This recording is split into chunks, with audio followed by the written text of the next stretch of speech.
Hey Mom and Dad, I thought I'd put this video together to show you what it's like to fly on instruments and make an instrument landing. This is from our trip to Houghton last weekend to see Alex. On the way back we had a very beautiful flight through most of through the UP and most of Upper Michigan, and then as we approached Saginaw we flew into a cloud and it looked like this for 20 minutes. We couldn't see anything out the window, so pure instrument flying. The air traffic controllers sent us a little bit west and south to miss some rain, and all of a sudden we popped out. So we're going to approach the airport from the south and the west. The fun part about being in a cloud is you have no idea where in the cloud you are. You never know when you're going to come out, so it's always kind of spontaneous when you burst out into the clear again. I'm going to speed the video up here just to move the story along.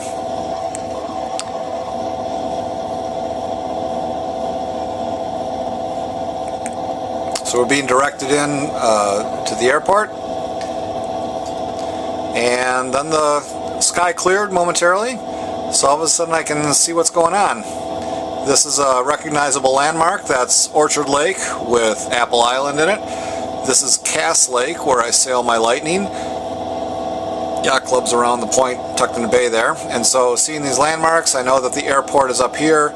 That line of white is all the hangars from the airport. The GPS also tells me that the airport's right there. This is Google Maps. Here we have Orchard Lake, there's Apple Island, here's Cass Lake, and so the controller has me flying a line about like this. He asked me if I wanted to do a approach or do a visual landing. He's got me set up so I could make an easy turn in if I wanted to fly visually. Because of all the rain in the area, I thought it best to stay on instruments, so I asked for the instrument approach. And so that means he's going to send me way out to the west, or to the east I mean, and around and loop up, and then I'm going to fly a line in line with runways like that.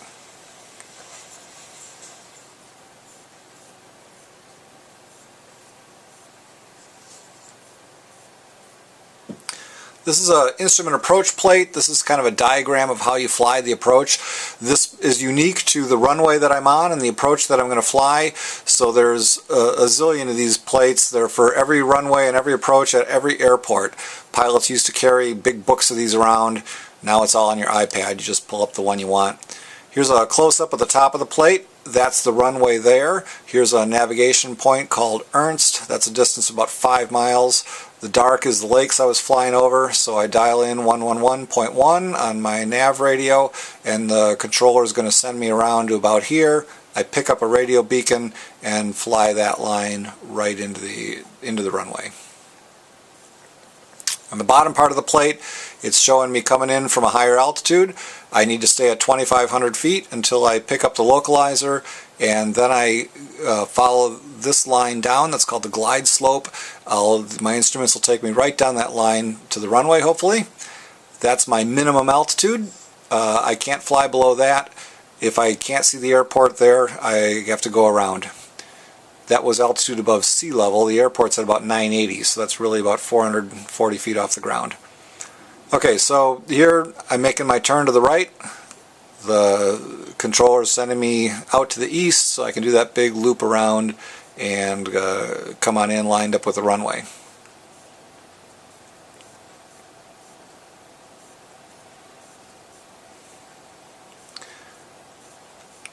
We'll go fast forward again.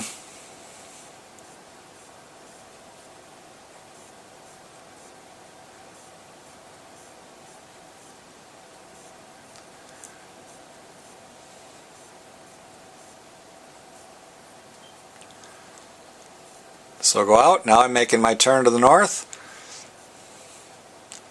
And look at what I see over here. That is rain, very heavy rain, a big cloud burst that's coming down to the north of me, and that rain is rapidly sweeping across the airport. So if I had cut the corner and done that visual airport or landing, I probably would have beaten it. I think I'd have been on the ground when that came in. But you know, probably isn't a good word in aviation, so I was glad I stayed on the instrument approach. Now I can get in whether I'm in it or not. So here I go, the rain is starting up again, and I just fly right on in.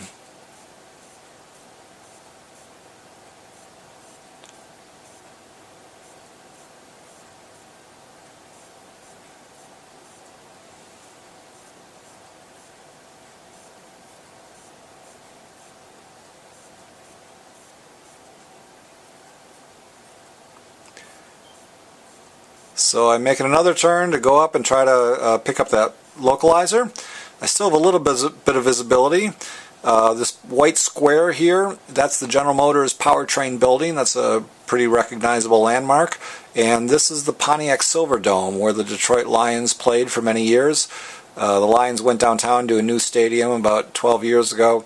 And the roof on the Silverdome collapsed last winter in all that snow. So they're probably going to have to tear it down now.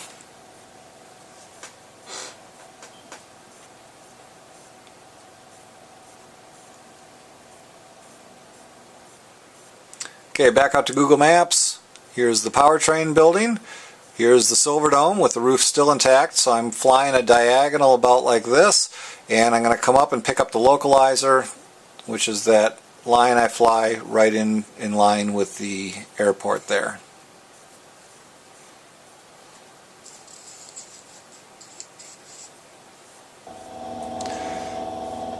Back to live action. I'm coming on up. I'm flying into the clouds again, visibility's dropping, and I went back into the thick of it.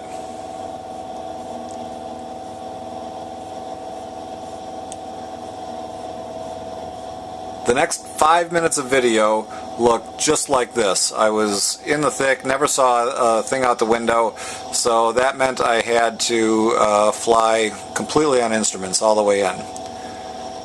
So what does that look like, you might wonder? Well, here's a representation of it. This is Microsoft Flight Simulator that I goof around with on my computer. Flight Simulator is actually a fairly sophisticated program. It has all of the airports in America programmed and many of the instrument approaches, so you can sort of practice them on your computer.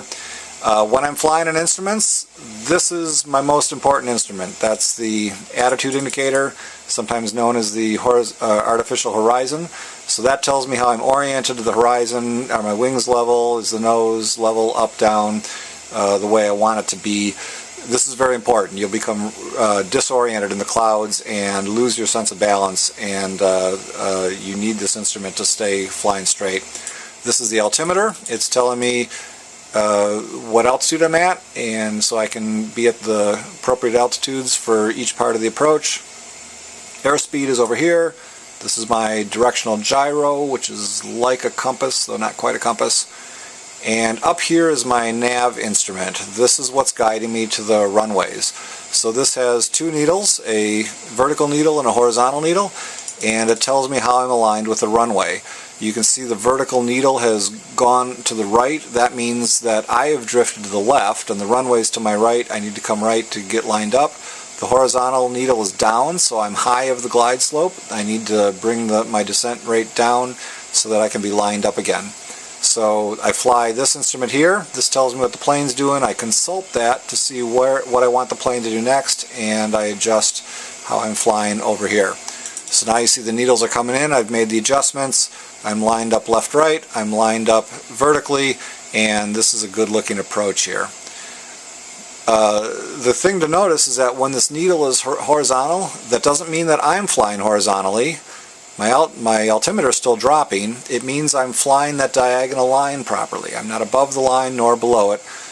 My altimeter is dropping at a nice steady pace. That's good. That means I'm on a controlled descent down into the airport. You remember the minimum altitude was 1420, so when this big hand comes around to 1420, that's the lowest I'm allowed to go. If I can't see the airport by then, I got to go around or go to another airport. Alright, here we are, back live. I'm coming in, I'm starting to break out of the clouds. This dark cloud above me is the one I had been in for the last 5 minutes. I'm looking for lights on the runway. You might see a tiny light there above the nose. It turns into a brighter light, and then it turns into 4 lights across. Those are the runway markings. I follow the needles, I can follow the lights as I start to see them, and what do you know, there's an airport.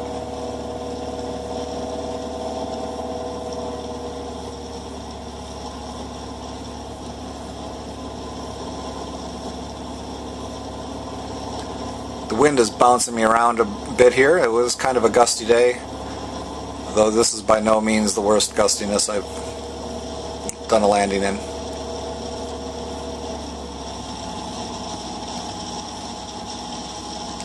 On the left taxiway you'll see a jet lined up waiting to take off. It's another day at the office for the professional pilots.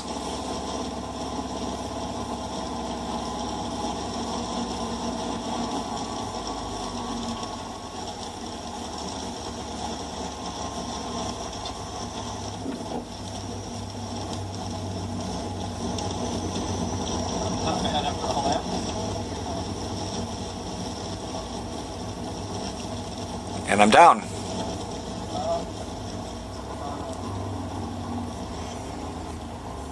All that's left now is the long drive back to the hangar. Fast forward, of course.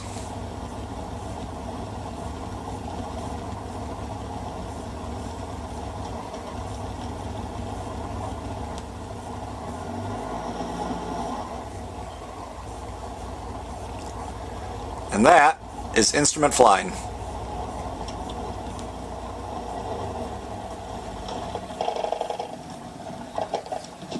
All right.